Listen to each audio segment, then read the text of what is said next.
Awesome. So, sitting here, guys, with Dennis Fulkerson. And Dennis, glad to have you on here. You know, you've been a friend for many, many years, a brother, and been with in the trenches with you a couple times. And so, I just want to thank you for getting on here. So, we're going to get started with the one-on-one interview here. Learn more about Dennis and how he is as a dad. So, first question, not really a question, it's more of a just tell us a little about yourself, where you grew up, what your family's like now, and what area of life that you're in right now. Yeah, well, Trap, thanks for letting me be here, part of this conversation with you. So I appreciate the opportunity. I grew up in a small town in central Illinois.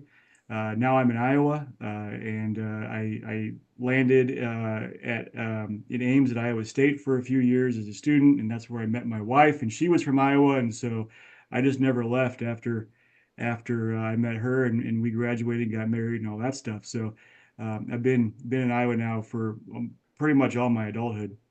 And so I've been married to her for 23 years. Her name is Amy, and we've got three daughters.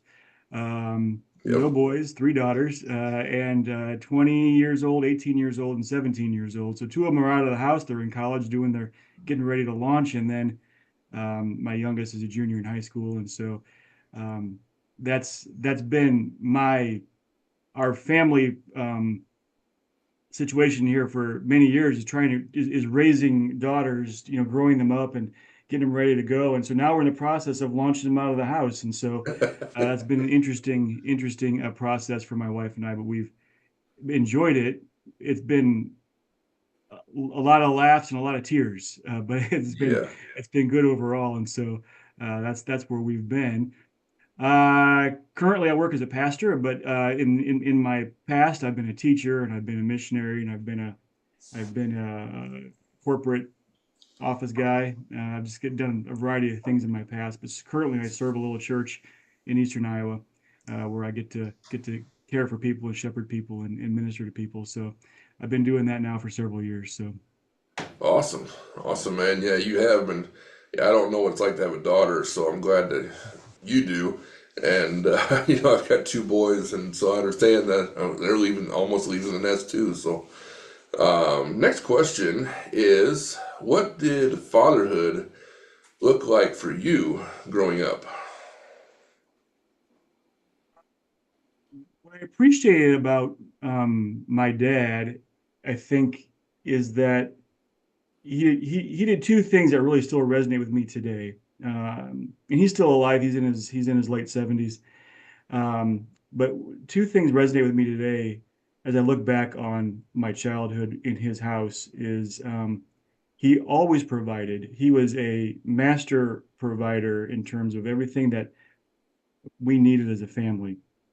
And even in lean times, I don't really remember ever worrying. I knew there were lean times, but I don't ever remember worrying about the provision. And so, he was a hard worker, and he got the job done for his family. That's one thing I look back and I appreciate. The second thing, though, and it was probably even more important, I think, is that he was faithful, and he was faithful as a dad, but he was faithful as a husband to my mother. And so the older I get, and the more I interact with people, and the more I look at my own life and other lives, I realize that there's uh, the best thing we can give our kids is a stable relationship between mom and dad. Oh, yeah. And I think I can't claim that quote. I think that was Gary Smalley in a book he wrote. I think it was him. I'm pretty sure it was him. He wrote a book called The Blessing, or The Gift of the Blessing, perhaps. And the idea is that a mom and a dad, a husband and a wife in a home, being stable in the home, um, even when the times are hard, even when times are tough, there's stability in the home. That's the best thing you can give to your kids. So as I look back at my childhood, that's what my mom and dad gave was a sense of stability that really helped me, even as we were going through difficult times in various different ways. There was still Mm. stability. There was never a worry about the home disintegrating. And that really was helpful to me as a young child growing up into my later years. My mom died when I was in my early 20s, and so that that of course changed our family, Yep. and changed my dad for in actually it radically kind of changed his heart in a good way. He was a good dude when I was younger, but when his wife and my mother died, he was also even more changed in a way that was more oriented toward the Lord and responsive to the Lord. And so that was good for me to see. But I look back on those times, and I just say I appreciated his stability and his faithfulness as a husband and as a dad. Awesome, awesome. And so, and obviously, you mentioned too that he was providing, so you never really knew if things were up and down as you're growing up. But he was always taking care of it one way or the other. So, Yeah, we knew there were lean times. They didn't hide the times from us. hmm We just never I just never thought that those times were going to get the best of us, and they didn't. That the Lord provided, and it's God's provision. yep, But my dad worked under the Lord's hand to make that provision happen. So awesome. yeah. So the next question is, how did that shape you? How you were a dad when your kids were younger?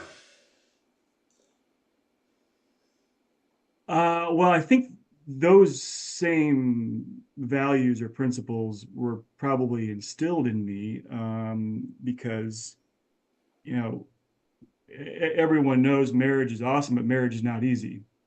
Nope. So, so what's it look like for me before I even ever become a dad, or before, or it supersedes my fathering? What's it look like for me to be a husband? Mm, And what is it for me to love my wife and care for my wife and provide for my wife in a way that is good for her, honors God, is good for us as a couple, and to establish that relationship in that home, um, before the kids are ever even really a thought, or even later on when the kids come into the picture. The primary relationship in my house is still my wife and I. hmm And so that is that's probably a holdover from my childhood. My wife was also raised in a stable home too, and so then for her to bring that into our marriage was helpful as well.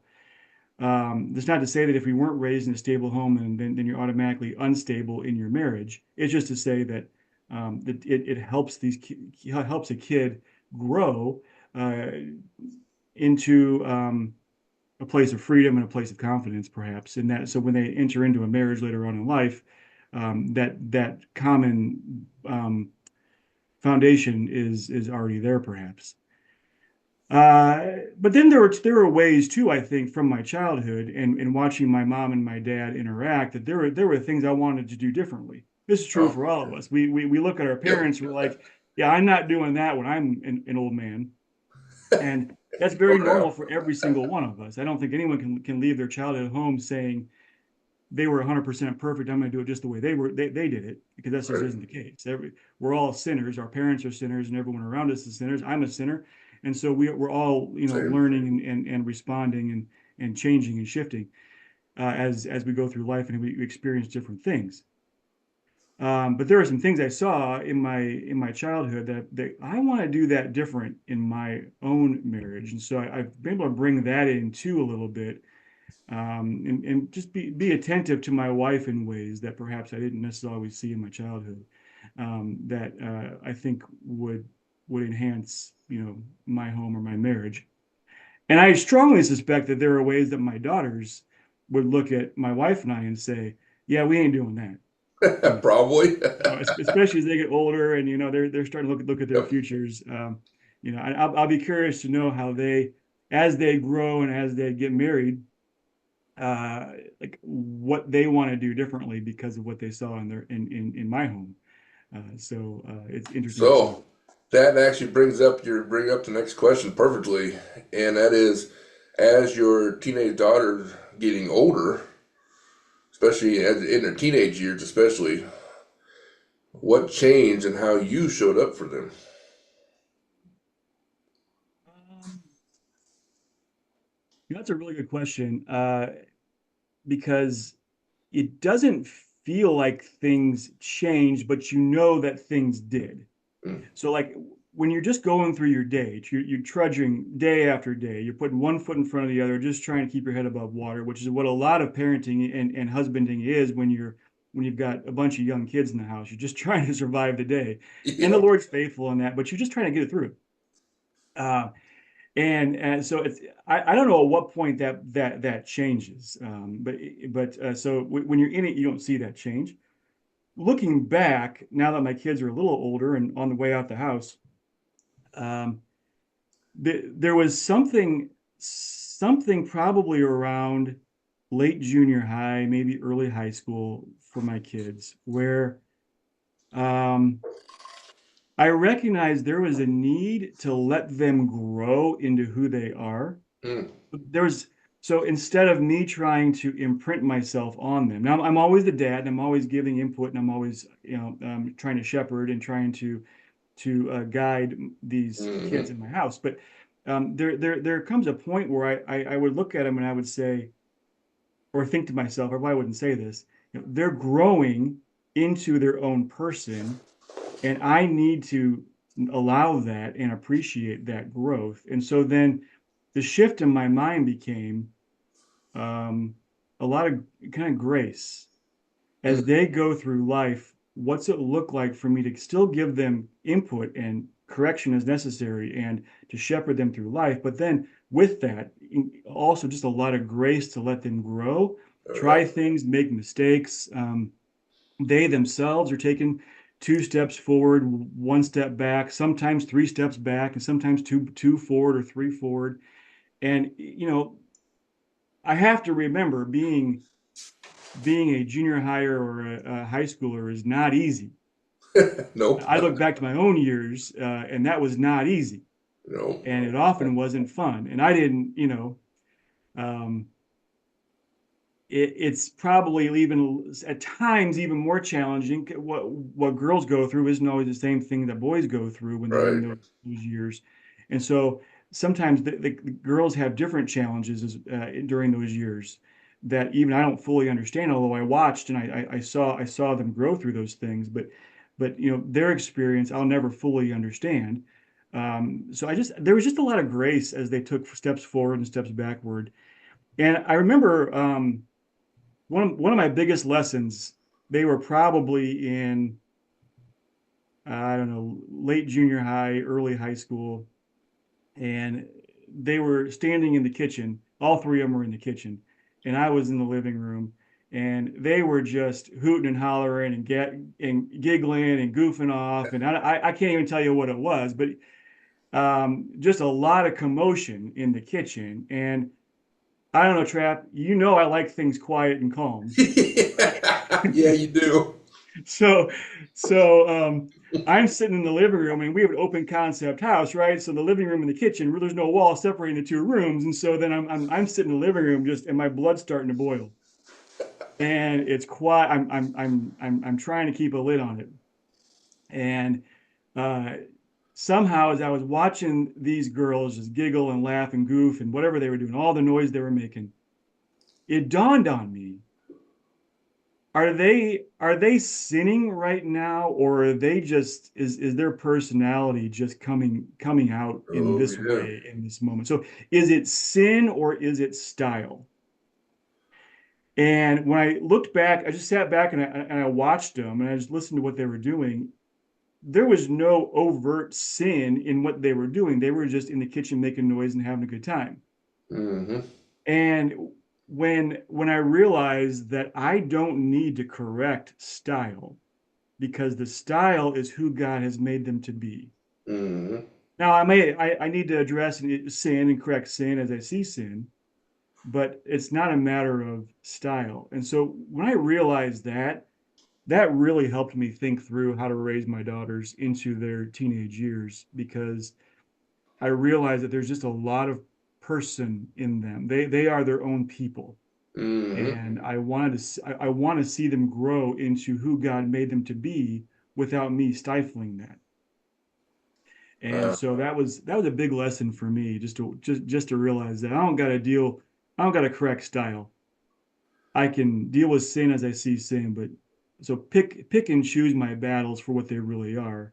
And then in yeah. that same moment was a learning process for me because as followers of Jesus, as the Holy Spirit works in us, we're called to patience and gentleness and kindness.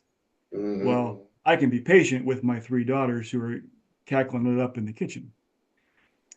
Um, and That's yeah. Keep going. Yeah, one more thought on that is just to finish that up is that Absolutely. um, you can't they can't be goofing allowed everywhere. I mean I wouldn't expect them to go to a funeral and be that cackling goofy, right? Right. So they like there's appropriateness to that. Right. And as a dad, it's my job to help them understand when it's appropriate, when it's not appropriate. But really, the difference between sin and style was just this aha moment for me as a father of teenage girls. That's pretty cool because you really, literally just answered the next question. Okay, great. Next Perfect. question is, was there a moment that really changed how you saw yourself as a dad? And you just literally just said that. And because you realized that your kids need to be their own person, and you just needed to step back and watch versus jump in and correct. And that's pretty cool. So, I'll answer that question a little more, because that moment was, I would say, a positive moment for me as a dad that I just described. But there's, raising kids are their hearts are far from God. Naturally speaking, our hearts are far from God. right, And so we want to shepherd the heart toward the Lord. And so with that, there's a lot, there's correction and discipline and all the things that have to go with that. And uh, there were just moments where I had to make decisions as a dad that were difficult and not enjoyable for me or for my hmm, wife, and we had to make this like give me your car keys for the next month as an example, or whatever the case might be, you right, know. So that those decisions and those experiences were not fun, and but yet they were necessary. yeah, And I think now that my kids are sort of on the way out, they're in transition from my house to whatever their future holds for them. There's fruit to that. There's fruit to that consistent discipline and that consistent shepherding that we didn't see. We didn't really see the fruits of that, or we sort of assumed the fruits might be there when they were hmm, younger, and we were hmm, just trying to tread water. But now that they're on the way out, we're seeing that the Lord has used some of that, and there's been some cool fruits in them. So I think the other thing then to answer the question, that the moments of that where I my parenting or my fathering um, has changed me, I think really is just wanting to make sure that my consistency as a dad is just there for them as much as yeah, possible. So it's consistency in grace, it's consistency in discipline and in correction as necessary. It's consistency in love. It's consistency in presence. And I'm not perfect. There's not a dad that is perfect. So we're never 100% consistent. definitely not. So this isn't a question of 100%. Right. No one bats 1,000. But it is a matter, I think, of just learning to be as consistent as possible as you walk through the childhood years. Yeah, definitely, definitely. Thank you. And there's so the next two questions are what I consider probably the heaviest two questions of the whole seven questions. And the heaviest, so number six is what has been the heaviest part of being a dad for you lately?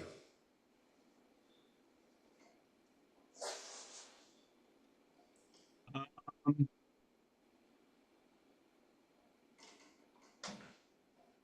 Lately, uh, the heaviest part, I think, as they move out into what they're doing, two of them are in college, and the third one's talking college, and she's moving that direction probably soon. She aims toward high school graduation. And my oldest is in a serious relationship with a young man that probably is going to turn into something more. That's all indicators suggest that she's probably met her future husband. Awesome. And so I think I think the hard part about that is that I'm my hands have to be fully open. Yeah, I'm still present and I'm still offering input and I'm still, yeah, they can still get in my wallet and grab $5 for whatever they need, right? So they're all that is And still they will. they will, yeah. All that is still part of the process, but they're now becoming adults. Hmm. And that adulthood is theirs. It's not mine. Mm. And so um I think the challenge there is learning to be present and available without being um overbearing Oh yeah. or being too involved, letting them continue to grow and make mistakes without being overbearing, and but still being available to them for whatever they need. And as they grow older and as they get involved in their future relationships, and then maybe they'll have kids and so on, it's how do we, my wife and I, how do we just be available and love them and care for them while not seeking to own it. It's not mine Yeah. to own. It's Yeah. theirs to own. It's not mine to own. And so I think that's something we've learned. We're learning. We're putting into practice now. And I think with that, the primary role that we have is my wife and I is just to, as I say, be available. But then that's just a lot of prayer too. Hmm. We pray for them because their walk with the Lord is their own, it's not mine. And their decisions are now their own, they're not mine. And yeah, I can give input when they ask for it, but they're making a lot of decisions on their own. And how do I just continue to be a steady, consistent presence in their life, even though that distance is growing because now they're making their own, they're doing their own thing, they're making their own decisions, Yep. and they live several hours away, the two oldest, and so um, how do they make decisions on their own without me trying to micromanage any of that? And we simply pray and make ourselves available and still be consistent presence in their lives as they need it. So Yeah. It's definitely difficult having one that's, I have my son is 19 hours in order to get to him, up in upstate New York, and I can call him on the phone. Matter of fact, he just tried to call me a minute ago, and I'll call him back here soon. But you know, I can only do what I can do. I can't be there in person to give him a hug, or and he's 21 years old now, so definitely understand. So this next question is you kind of maybe touched on it a little bit, but it's going to be when your kids are older, like say 25, 30, 35, 40 years old. Hard to imagine, I know, but what do you hope that they say about you? um, I would like them to say that in their home, in their childhood home, which wasn't perfect because they're just not. Homes aren't perfect. Right. Um, even the most well-intentioned parents cannot produce a perfect home because of the sin that lives the sin nature that lives in us.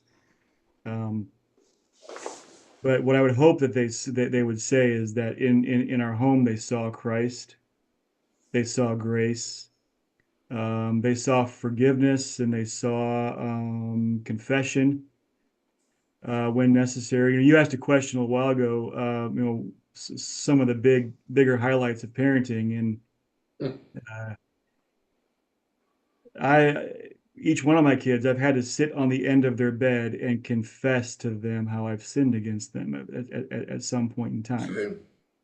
and ask for their forgiveness, and then to seek repentance, and repentance is to change. And so as I walk away from that confessing conversation with them, what's it look like for me to change in such a way where I don't do that again, whatever it is. And I remember one time I busted up one of my daughters really hard for the way she was treating my wife.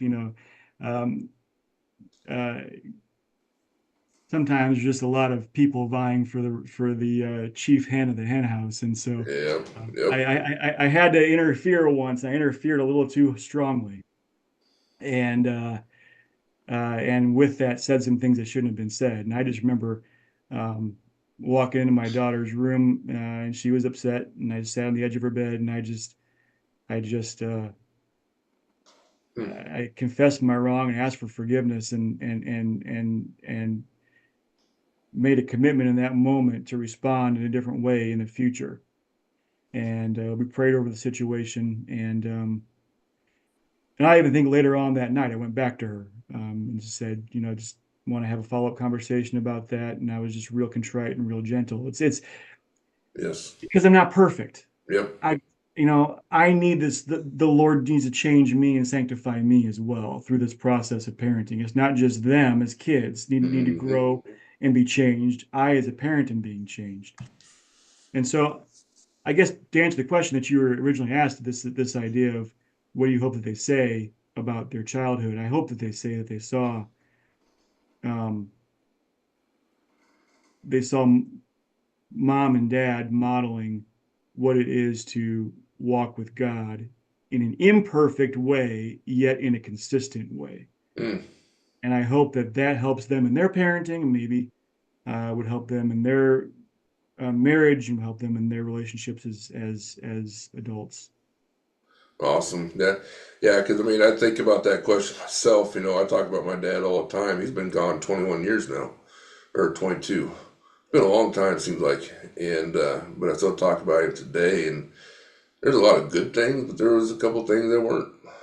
Yeah. And the anger and rage that I had came directly from him. And but that was the only part of him that was what I would quote not perfect. And um, but it still showed up in me too. So and yeah, it's neat. But Dennis, thank you for taking time to talk today. And to answer some questions you didn't know ahead of time, so early, maybe not too much ahead of time, and kind of put you on the spot. But it's really good because I'm sure there's dads that are watching this right now that they identify with parts of what you've been talking about today too. So appreciate your time, and I'm gonna hit stop recording.